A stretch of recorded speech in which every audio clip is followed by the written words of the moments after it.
બુલેટિનમાં આપનું સ્વાગત છે। હું છું પંકજ શર્મા। શરૂઆત એક મહત્વપૂર્ણ ખબરથી કરીશું।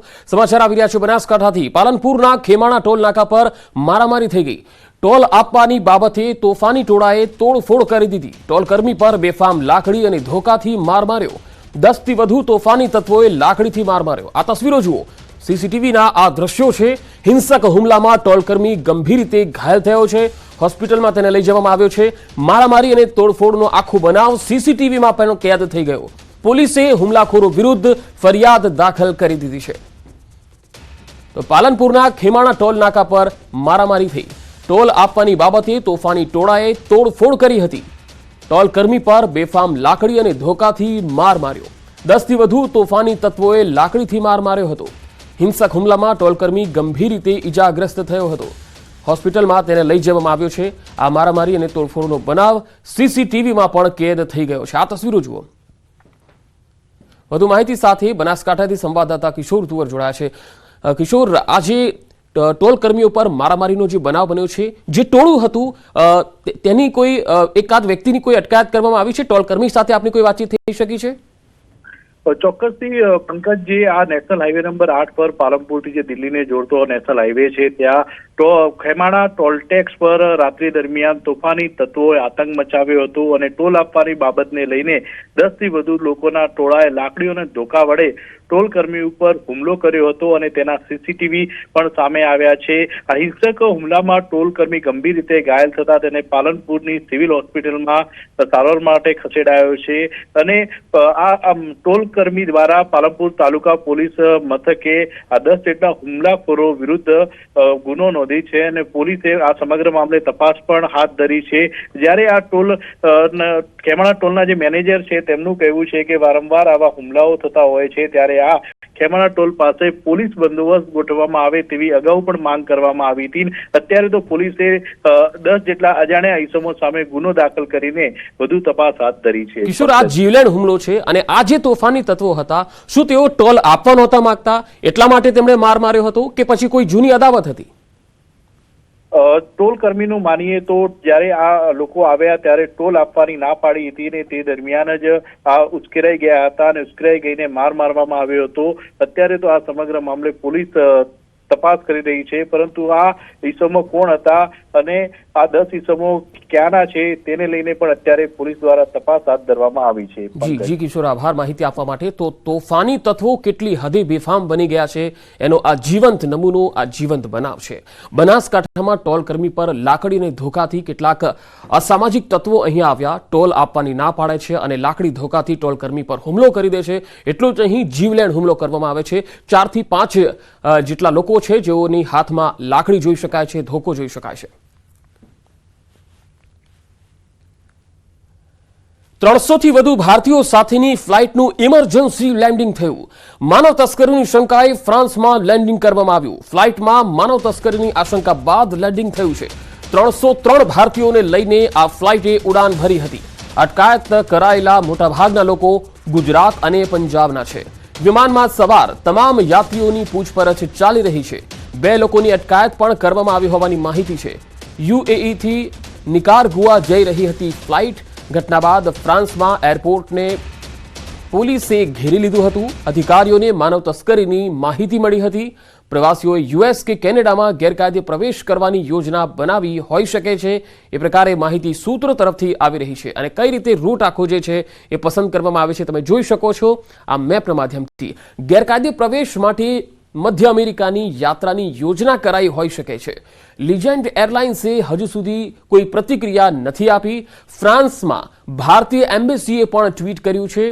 303 ભારતીય સાથેનું એક પ્લેન રોકાયું છે। દુબઈથી નિકારાગુઆ જતી હતી આ ફ્લાઇટ, એવું એમ્બેસીએ જણાવ્યું છે। આ મામલે તપાસ ચાલી રહી છે।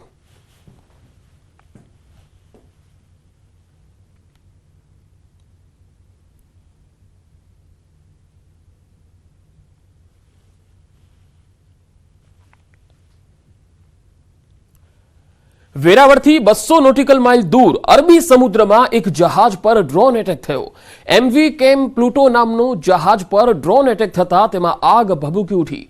ક્રૂ મેમ્બરોએ ભારે જહેમત બાદ આગ પર કાબુ મેળવ્યો હતો। જહાજમાં 20 ભારતીય અને એક વિયેતનામના ક્રૂ મેમ્બર સવાર છે। જહાજ પર હુમલો થતા હાલ જહાજ મુંબઈ તરફ મોકલાયું છે. 19 ડિસેમ્બરે વેપારના ઉદ્દેશ્યથી આ જહાજ UAE થી મેંગલોર તરફ જવા નીકળ્યું હતું. ભારતીય કોસ્ટગાર્ડની ટીમ અને ડ્રોનિયર સતત આ જહાજ પર નજર રાખી રહ્યા છે.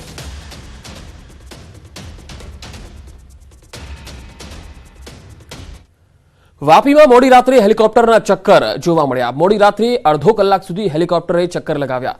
ગુંજન અને આસપાસના વિસ્તારમાં હેલિકોપ્ટરના આંટાફેરા જોવા મળ્યા હતા. આકાશમાંથી ઉડતા હેલિકોપ્ટર નેવીના હોવાની માહિતી છે. મુંબઈ નેવીના 4 હેલિકોપ્ટર દમણ કોસ્ટગાર્ડ પર રોકાયા હતા. પાયલોટની પ્રેક્ટિસ માટે હેલિકોપ્ટરોએ ચક્કર લગાવ્યા હતા.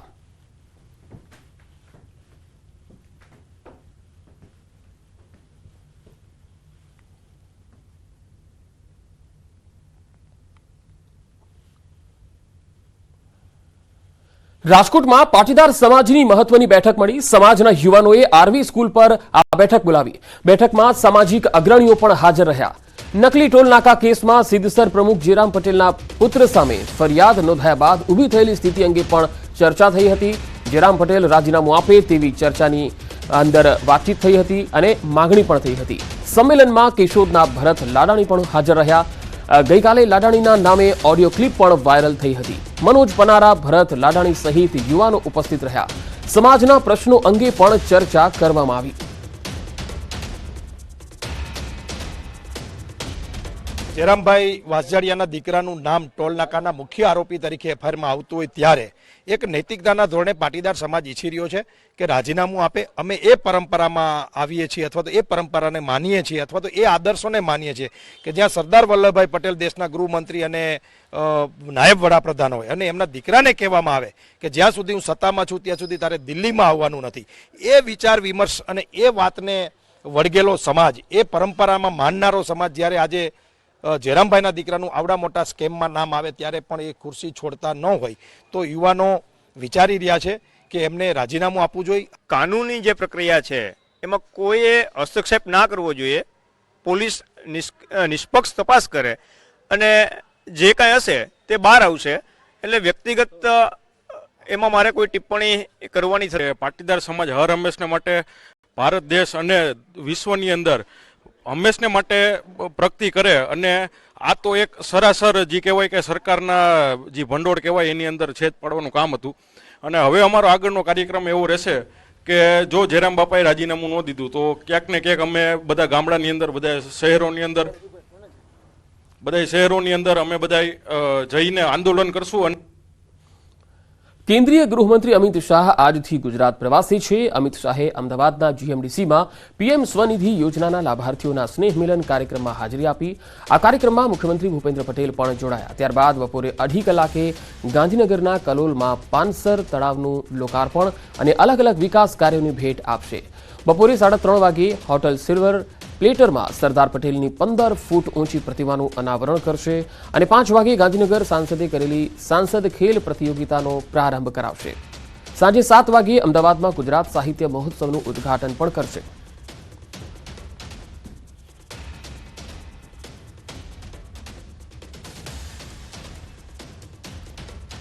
કેન્દ્રની પ્રસાદ યોજના હેઠળ ગુજરાતના મંદિરની પસંદગી. મહેસાણાના ઊંઝાના સુણોક ગામના નીલકંઠ મહાદેવ મંદિરની પસંદગી થઈ છે. સુણોક ગામે આવેલા નીલકંઠ મહાદેવ મંદિરની પ્રસાદ યોજના હેઠળ કાયાપલટ કરાશે. આ યોજનામાં ગુજરાતમાંથી એકમાત્ર સુણોક મંદિરનો સમાવેશ થયો છે. મહાદેવ મંદિરનું સ્થાપત્ય 10મી સદીનું અથવા તો મોઢેરા સૂર્ય મંદિરથી લગભગ 100 વર્ષ પ્રાચીન છે. નવી ઓળખ કરાયેલા સ્થાનોમાં તમિલનાડુના 8, મહારાષ્ટ્ર અને બિહારના 3 સ્થાનોનો સમાવેશ થાય છે. કેન્દ્રીય પર્યટન મંત્રાલયે દેશભરમાં 17 રાજ્યોની કુલ 26 નવી સાઇટની ઓળખ કરી છે.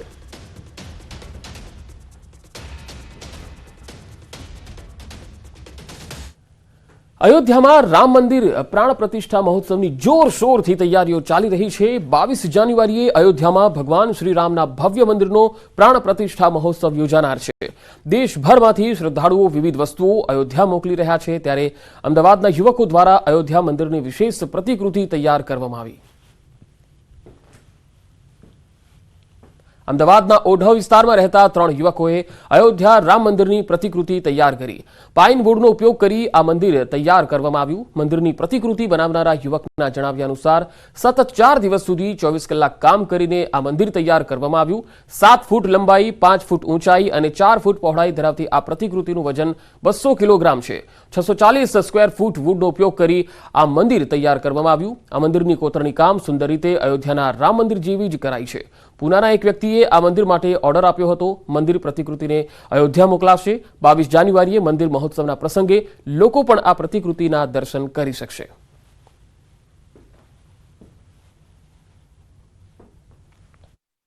અમે છેલ્લા 4 દિવસથી અમે 3 મિત્રો એક સાથે મળીને 24 કલાક કામ કરીને આ મંદિર ઊભું કર્યું છે. આમાં અમે પાઇન વુડનો ઉપયોગ કર્યો છે.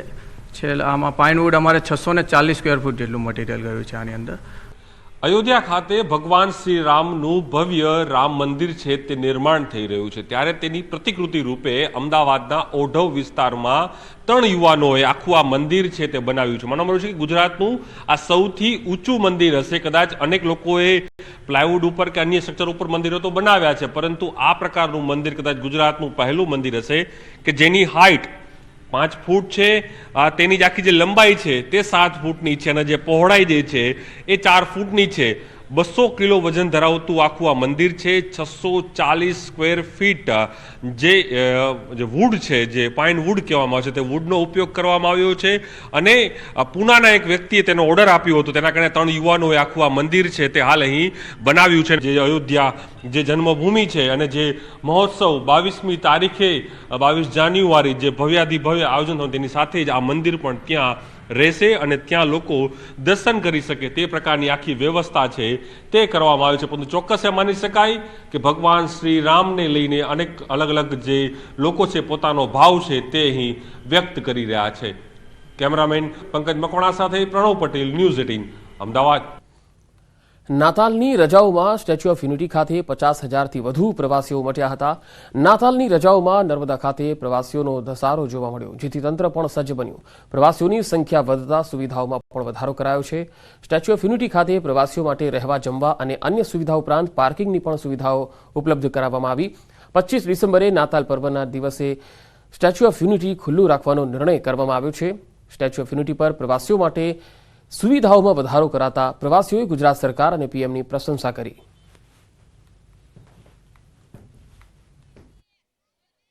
દેશ અને દુનિયામાં પ્રચલિત એવું સ્ટેચ્યુ ઓફ યુનિટી હાલ 182 મીટરની પ્રતિમા છે. ત્યારે આ પ્રતિમા પર ખાસ કરીને મોટી સંખ્યામાં આ 3 દિવસના નાતાલની રજાઓ છે જ્યાં પ્રવાસીઓ ઉમટી પડ્યા છે. ખાસ વાત કરીએ તો તમે જોઈ શકો છો મોટી સંખ્યામાં અહીંયા આગળ પ્રવાસીઓ ઉમટી રહ્યા છે અને આ 3 દિવસની રજાઓમાં પ્રવાસીઓ ઉમટતા તંત્ર દ્વારા પણ તડામાર તૈયારીઓ કરી દેવામાં આવી છે. મોટી સંખ્યામાં ઉમટશે. પરંતુ વાત કરીએ આપણે પ્રવાસી સાથે તો અહીં આવતા જે પ્રવાસી છે આજે 3 દિવસની રજાઓ છે અને રજાઓમાં તમે અહીં આગળ આવ્યા છો, કેવું લાગી રહ્યું છે? કેવી ખાસ मतलब काफ़ी अच्छा एक्सपीरियंस रहा है. अगर 3 दिन हम घर पे बैठ के बिताते तो बोर ही होते, बट यहाँ पे आके हमें अच्छा लगा. हमने वर्ल्ड की आपकी जो सबसे हाईएस्ट स्टैचू है वो हम लोग देख रहे हैं यहाँ पे, तो अच्छा है यहाँ पे. और काफ़ी मतलब बहुत सारे अम्यूजमेंट चीज़ें भी है जो हम लोग, जैसे सफारी है और आप लोग यहाँ पे रिवर राफ्टिंग है और फिर आपके कैक्टस पार्क है. तो there are lots of thing जो हम लोग यहाँ पे वीकेंड में कर सकते हैं. मैं बेसिकली बिहार से हूँ. जब हम गुजरात के बारे में सोचते हैं तो मैं पिछले 7 साल से यहाँ पे हूँ. तो जो एक पहली चीज़ हमारे मन में आती है सफाई, यहाँ पे सेफ्टी, सबसे बड़ी चीज़ जो है सेफ्टी. यहाँ पे 12 बजे रात को भी अगर हम घूमते हैं तो हम खुद को सेफ एंड सिक्योर मानते हैं. हमें मतलब कोई टेंशन नहीं होती कि हम अपने घर कैसे पहुँचेंगे. तो उस पॉइंट ऑफ व्यू से बहुत अच्छा है. और यहाँ का स्टैच्यू ऑफ यूनिटी का मैनेजमेंट भी बहुत अच्छा है. यहाँ पे इतने सारे क्राउड्स को एक साथ हैंडल करना ये बहुत बड़ी चीज़ है और ये काफ़ी अप्रिशिएबल है. બિલકુલ, તમે સાંભળ્યું તેમ ખાસ કરીને જે સ્ટેચ્યુ ઓફ યુનિટી પર આવતા પ્રવાસીઓ છે એ પ્રવાસીઓને ખાસ જે સુવિધાઓ છે જે વધારી દેવામાં આવી છે જેનાથી ખુશ છે. ત્યારે કહી શકાય કે જ્યાં 3 દિવસની નાતાલની રજાઓ છે, રજાઓમાં લગભગ લાખોની સંખ્યામાં પ્રવાસીઓ આવશે, જેના માટે તંત્ર પણ સજ્જ થઈ ચૂક્યું છે. દીપક પટેલ, ન્યૂઝ 18 ગુજરાતી, નર્મદા. આગળ વધુ સમાચારો પર નજર કરીશું. હાલ રોકાઈશું એક બ્રેક માટે.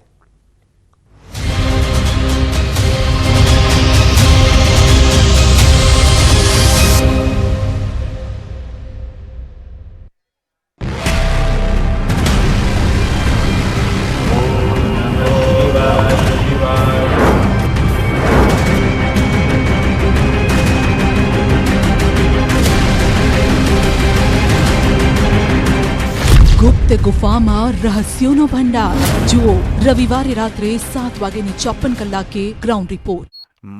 વડોદરાના તાંદલજામાં બાંધકામ સાઇટ પર 7 મહિનાના બાળકનું મોત. સ્ટાર સિટી નામની બાંધકામ સાઇટ પર દુર્ઘટના બની. બાળકના પિતા બાંધકામ સાઇટ પર કામ કરતા હતા. જેપી રોડ પોલીસે તપાસ શરૂ કરી.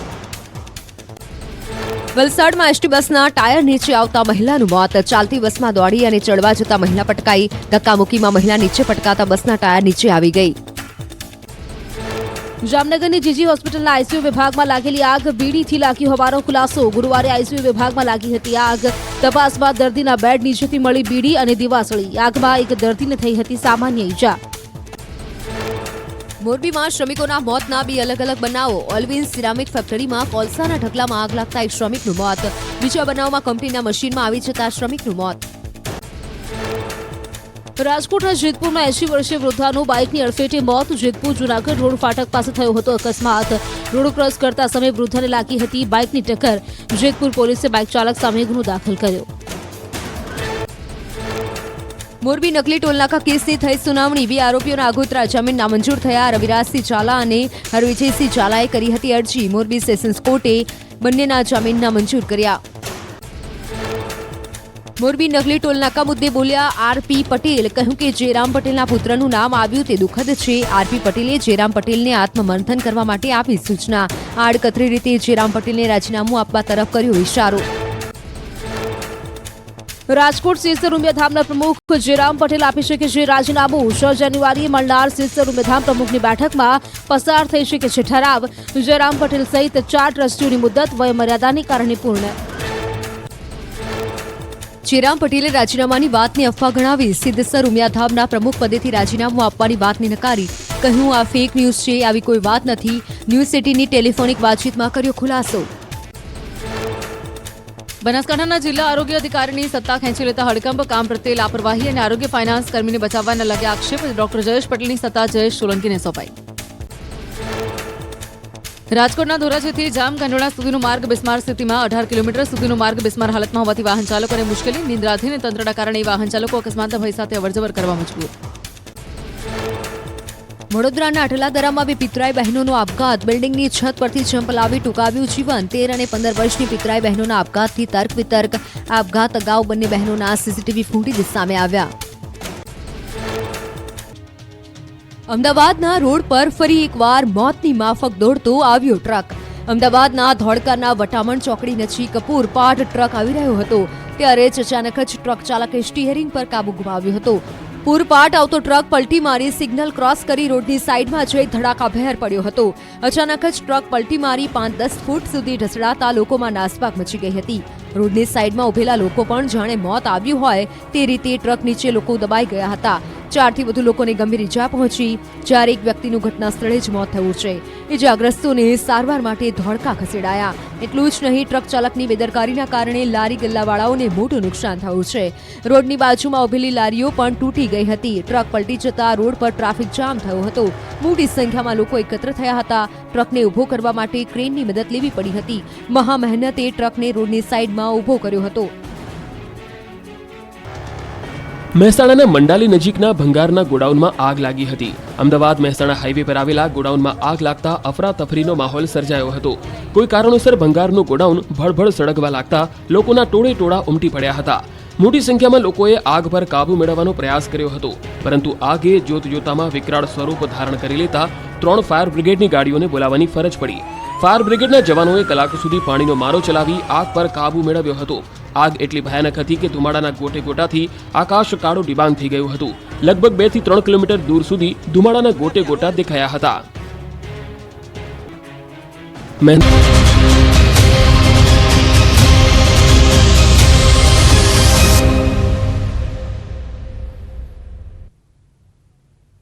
બ્રેક બાદ સમાચારોમાં આગળ વધીએ. વાત સુરતની. સુરતમાં યુવા ટીમ દ્વારા અનોખી ઝુંબેશ હાથ ધરાઈ. શહેરમાં વધતા જતા અકસ્માતોના બનાવોને ધ્યાનમાં રાખી એક યુવા ટીમ દ્વારા અનોખું અભિયાન હાથ ધરાયું, જેમાં 8 જેટલા લોકોએ રોંગ સાઈડમાં આવતા વાહન ચાલકોને સમજાવે છે. હાથમાં ગુલાબનું ફૂલ લઈને પોસ્ટરો તેમજ પ્લે કાર્ડ રાખી લોકોને રોંગ સાઈડમાં ન આવવા અપીલ કરે છે. ખાસ અકસ્માતને રોકવા માટે આ ઝુંબેશ હાથ ધરાઈ. વહેલી સવારથી જ આ ટીમના યુવાનો પ્લે કાર્ડ, બેનર અને ગુલાબના ફૂલ લઈ લોકોને સમજાવવા નીકળ્યા છે.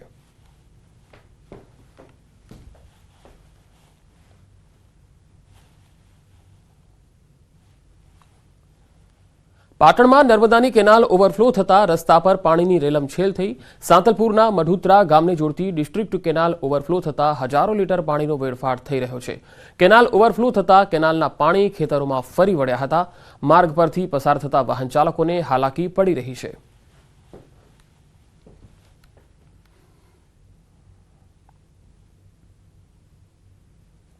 ગોગંબાના સિમલિયામાં ભારત ગેસ કંપનીની ગેસ એજન્સીમાં જિલ્લા પુરવઠા અધિકારીએ તેમની ટીમ સાથે આકસ્મિક તપાસ હાથ ધરી, જેમાં તપાસ દરમિયાન ગોડાઉનમાંથી ગેસ કંપનીના કુલ 142 અનધિકૃત સંગ્રહ કરેલ ગેસના બોટલો મળી આવ્યા, જે તમામ જથ્થો જપ્ત કરી 10.21 લાખનો મુદ્દામાલ જપ્ત કર્યો હતો. વધુ તપાસ કરતા 20થી વધુ ગેરરીતિ મળી આવી, જે તમામ જથ્થો જપ્ત કરી એલપીજી ડિસ્ટ્રીબ્યુશન અને સપ્લાય ઓર્ડર અન્વયે જિલ્લા પુરવઠા અધિકારીએ વધુ તપાસ હાથ ધરી.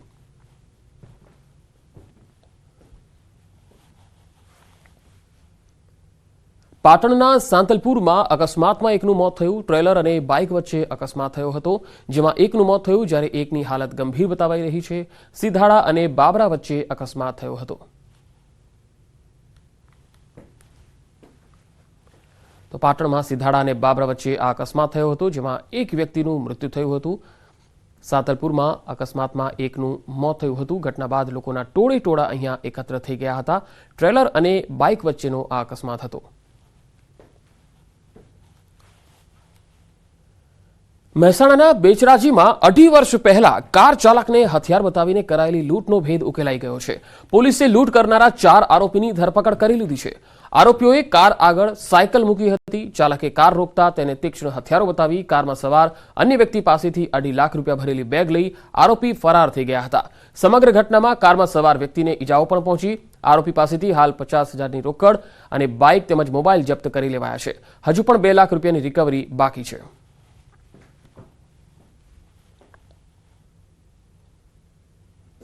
પોતાના મોટરસાયકલ પર આવે અને જતા આવતા વેપારીના વાહનને રોકી, મોટરસાયકલ આડું કરી રોકી અને એને લૂંટી લેતા હતા. પોતાના મોટરસાયકલ પર આવે અને જતા આવતા વેપારીના વાહનને રોકી, મોટરસાયકલ આડું કરી રોકી અને એને લૂંટી લેતા હતા. બોપલમાં નકલી નોટ બેંકના કેશ ડિપોઝિટ મશીનમાં જમા કરવાની બાબતે વધુ 2 આરોપીઓની ધરપકડ કરાઈ છે. નકલી નોટના ષડયંત્રમાં થાઇલેન્ડનું કનેક્શન હોવાની પણ આશંકા વ્યક્ત કરાઈ છે. અગાઉ સીસીટીવીના આધારે નાણાં જમા કરાવનાર યુવકની ધરપકડ કરાઈ હતી, જેની પૂછપરછમાં અન્ય એક આરોપીનું નામ સામે આવ્યું. બીજા આરોપીની તપાસના આધારે વધુ એક નામ પણ ખુલ્યું હતું. આરોપીઓ આ નાણાં ઓછીના છે અને અન્ય પાસેથી લીધેલા છે તેવું નિવેદન આપતા પોલીસે વધુ તપાસ હાથ ધરી. તપાસ દરમિયાન નાણાં જમા કરવા આવેલ આરોપી વારંવાર થાઇલેન્ડ જતો હોવાનું સામે આવ્યું. સમગ્ર ષડયંત્રમાં થાઇલેન્ડનું કનેક્શન હોય તેવી પોલીસ તરફથી શક્યતા વ્યક્ત કરાઈ છે. ઝડપાયેલા 3 લોકો મોબાઈલ છે તે એફએસએલમાં તપાસ અર્થે મોકલાયા છે. આ લોકો પણ આગળ બીજી ચેન જણાવતા હોવાનું ધ્યાને આવેલ છે અને એ ક્યાંથી આ ફેક કરન્સીની નોટ્સ લાવે છે એમાં એ ફક્ત હાથ ઊંચીના એવી ખોટી માહિતી આપે છે અને એ સતત હાથ ઊંચીના પૈસાની જરૂર પડે એવી કોઈ ગરીબ વ્યક્તિ નથી કે સતત એને કોઈની પાસેથી ઉછીના પૈસા લેવા પડે. મહેસાણાના વડનગરમાં આવેલી BN હાઈસ્કૂલના 75 વર્ષ પૂર્ણ થતા અમૃત મહોત્સવ યોજાયો હતો. આ એ જ શાળા છે જેમાં પ્રધાનમંત્રી નરેન્દ્ર મોદીએ અભ્યાસ કર્યો હતો. શાળામાં યોજાયેલ અમૃત મહોત્સવમાં સંત ગુરુ તેમજ પ્રધાનમંત્રી નરેન્દ્ર મોદીના મોટાભાઈ સુમાભાઈ મોદી સહિત મોટી સંખ્યામાં સમાજના આગેવાનો ઉપસ્થિત રહ્યા. પીએમ મોદીએ આ શાળામાં ધોરણ 8 થી 11 સુધી અભ્યાસ કર્યો હતો. આ પ્રસંગે શાળાના કાર્યક્રમમાં પીએમ મોદી સાથે અભ્યાસ કરતા તેમના મિત્રો અને તેમને અભ્યાસ કરાવનાર શિક્ષકો પણ ઉપસ્થિત રહ્યા. આજે જે સ્કૂલના ભૂતપૂર્વ વિદ્યાર્થીઓ, શહેરના વરિષ્ઠ નાગરિકો, તમામ બાળકો BN હાઈસ્કૂલની ત્રણ બીજી પાંખ પણ છે, BN નતુ પરીખ અને શિશુ વિહાર, બધા જ બાળકો આજે અહીંયા ભોજન લેશે. બધા જ ગુરુવર્ય પણ લોકોને બોલાવે છે. શ્રી સોમાભાઈ મોદી સાહેબ પણ અહીંયા પધારેલ છે. આ શાળામાં આપણા માનનીય વડાપ્રધાન નરેન્દ્રભાઈ મોદી અહીંયા શિક્ષણ લીધેલું હાયર સેકન્ડરીનું, અને એમનું આજે અમને ગર્વ છે કે અમારા એક્સ વિદ્યાર્થી છે અને વિશ્વભરમાં પ્રખ્યાત છે. આ અમૃત મહોત્સવની તૈયારીમાં અમે ખૂબ જ સુંદર, અમારા વડીલોના આશીર્વાદથી અમે સુંદર રીતે કરી શક્યા છીએ. અમારા પરમ પૂજ્ય પિતા શ્રી કાંતિલાલ અછવલાલ પરીખ એ દાયકા સુધી આ સ્કૂલના ટ્રસ્ટી સેક્રેટરી હતા.